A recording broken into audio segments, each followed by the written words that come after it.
ونشهد أن محمدًا عبده ورسوله أرسله بالحق بشيرا ونذيرا وداعيا إلى الله بإذنه وسراجا منيرا.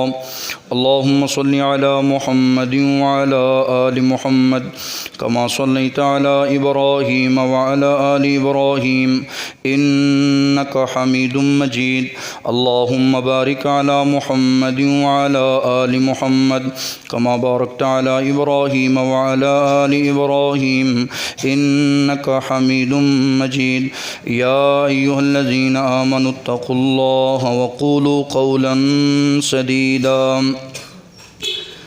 سعد بن ابی وقاص بیان کرتے ہیں ان اللہ یحب العبد، بے شک اللہ تعالیٰ اس بندے کو بڑا ہی پسند کرتے ہیں، التقیش، جو تقوی والا ہے، جس کے دل میں رب کا ڈر ہے، جو گناہوں سے بچنے والا ہے.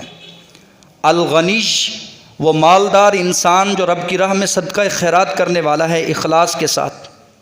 تیسرے نمبر پر الخفیش، اس انسان کو اللہ بڑا ہی پسند کرتے ہیں جو فسادات میں اپنے آپ کو چھپا کے رکھتا ہے، فساد نہیں مچاتا، فسق و فجور لڑائی جھگڑے میں گھستا نہیں ہے، فتنے کا ذریعہ نہیں بنتا، بلکہ چھپ کر زندگی بسر کرتا ہے، اعمال بھی کرتا ہے تو چھپ کر، کیونکہ اس کو اس بات کا علم ہے کہ میرا رب علیم بذات الصدور ہے، اس کو خوف ہے تو صرف اپنے رب کا.